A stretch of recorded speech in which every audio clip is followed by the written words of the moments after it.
It is extremely regrettable that members of the Security Council are forced today to waste time attending a meeting initiated by our European colleagues solely for the New York tour of a well-known former actor. For this occasion, they are packed here like a subway at rush hour, and every speech we have heard and will hear is simply a rehash of the previous ones and bears no relation to the truth. Our meeting, of course, will bring no added value to the cause of peace in Ukraine and will be nothing more than another shameful episode in the hypocritical fairground that is the presentation of the Ukrainian issue by European states. The European sponsors of the Zelensky regime want the UN Security Council to live, like them, in some parallel reality in which Ukraine doesn't lose on the battlefield, losing city after city, and Ukrainian citizens line up to die in a senseless slaughter for Western geopolitical interests. In this distorted picture they are trying to impose on us today, Ukraine is an island of democracy and freedom, and its usurper leader, who broke all his campaign promises and imprisoned thousands of his fellow citizens, enjoys the support of all Ukrainians, who see no need for elections since they have such a wonderful president. Those who, for whatever reason, play along with Ukraine's European puppeteers in this must understand that they are essentially becoming accomplices in a criminal manipulation whose goal is to prevent a long-term, just and sustainable peace in Ukraine, which would include, among other things, the development of security guarantees that would eliminate the threat of a new conflict in Europe. This is, in essence, a conspiracy aimed at ensuring that Ukrainians continue to die by the thousands in a senseless, fratricidal massacre which Russia's Western enemies have been preparing for many years, hoping to bleed our country dry and undermine its security and economic potential. At the same time, they deliberately ignore ugly phenomena that are blatant for any civilized state and that no self-respecting government would tolerate, either in its own country or in its neighbors. We are all, in particular, being asked to turn a blind eye to the fact that the Kyiv puppets, driven mad by Russophobia and the permissiveness of their overlords, have no intention of abandoning their persecution of Russian-speaking citizens of Ukraine, forbidding them, contrary to their own constitution, to speak their native language and teach it to their children. Before our very eyes, people are being forced, under threat of death and persecution, to renounce their identity, their spiritual and historical roots. And all the so-called European democracies applaud this, baselessly claiming that Russia allegedly wants to trample Ukrainian identity. We have never had such a goal. This is a huge, brazen lie, promoted by the Kyiv princeling to intimidate and dupe the world community. We are being asked to forget how the non-Nazi regime in Kyiv, emboldened by impunity and brought to power by a Western-sponsored coup d'etat that violated the UN Charter, gunned down defenseless people in southern and eastern Ukraine with tanks and artillery, dropped bombs on them and burned them alive in the Odessa Trade Union House. It humiliated and mocked them simply because they were Russian and refused to accept the Kyiv regime's misanthropic ideology. And then, for 7 years, under the guise of the Minsk agreements, it was armed to the teeth, supplied with intelligence and prepared for war with Russia, as several retired European politicians who were directly involved have admitted. And we are also urged to ignore how Ukraine continues to glorify those who, along with the Nazis, exterminated hundreds of thousands of Jews, Poles, Russians, Roma, and even Ukrainians during World War II.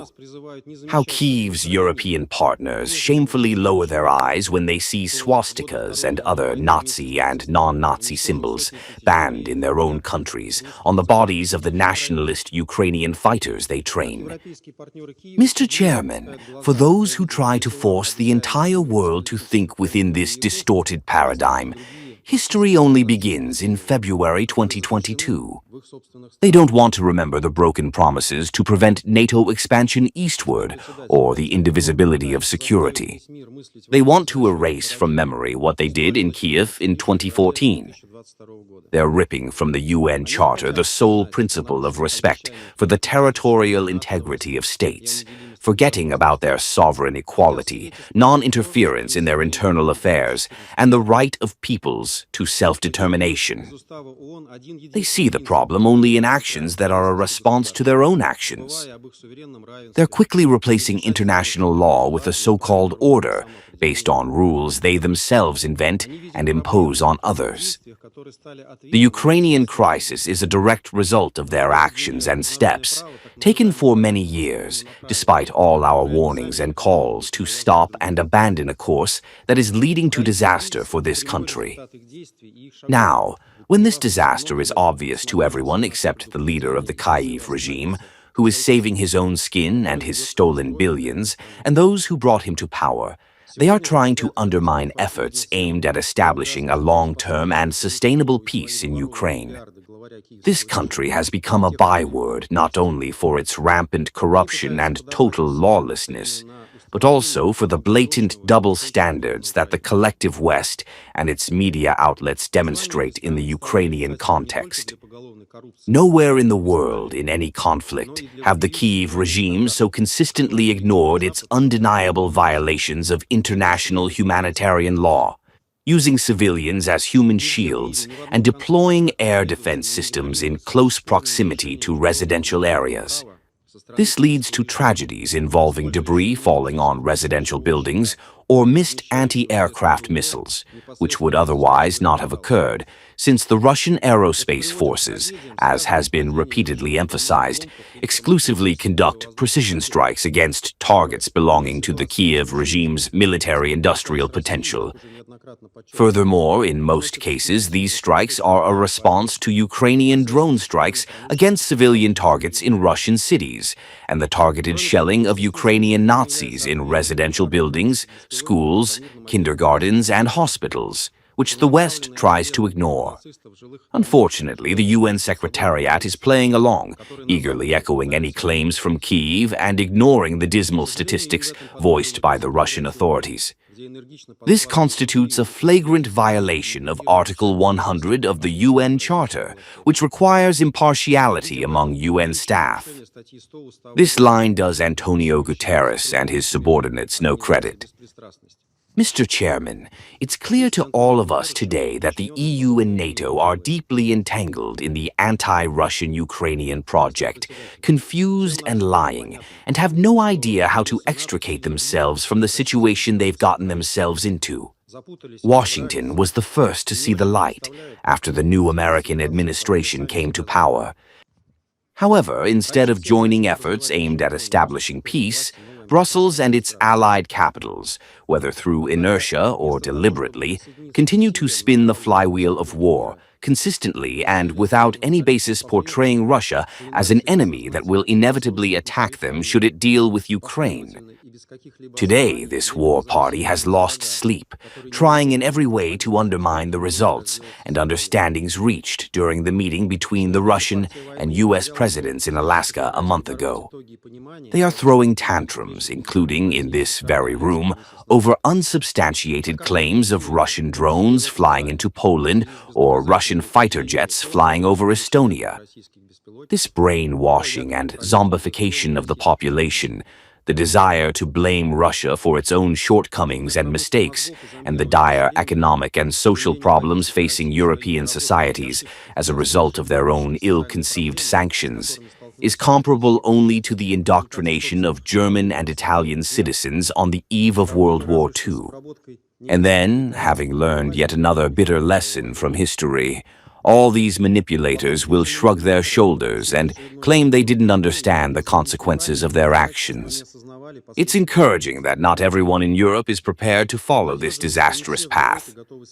And more political forces and leaders are emerging who reject war and confrontation in Europe and advocate for the development of mutually beneficial and equal relations with Russia. We have advocated for this scenario from the very beginning.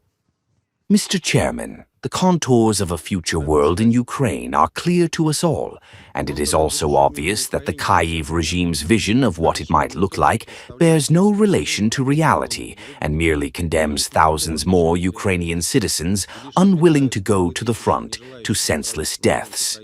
Just yesterday, on a Ukrainian television channel, a local propagandist lamented that many Ukrainians are being rounded up on the streets, but they are, I quote, quickly running out. This cynical statement sums up the essence of the Kyiv regime. Do you agree with it regarding this unenviable fate for the remaining Ukrainian citizens? If so, we have nothing to discuss. If you care about them, we look forward to your support and sincere work with those who are trying to find the contours of a realistic, long-term and sustainable peace that would stop this war, started by the criminal Kyiv clique in 2014. We do not reject any negotiation formats, but we advocate exclusively for serious, substantive, and open-minded conversations. We do not reject negotiations with Ukraine, despite the extremely dubious, to put it mildly, legitimacy of its current authorities. The optimal format for this has already been identified: the negotiating platform in Istanbul. Everything else can only be discussed once significant expert results have been reached there. Unfortunately, that is still a long way off. Mr. Chairman, in conclusion, I would like to recall the prophetic words spoken on the sidelines of the General Assembly's high-level week 2 years ago by Polish President Andrzej Duda. I quote, "Ukraine, like a drowning man, is dragging us all down." Today, many of those who spoke in this hall have already become such drowned souls. If you're content with such an inglorious fate, you can do nothing and continue in the same spirit. If not, there's much work to be done. We were and are ready for it. Now it's your turn to make that choice.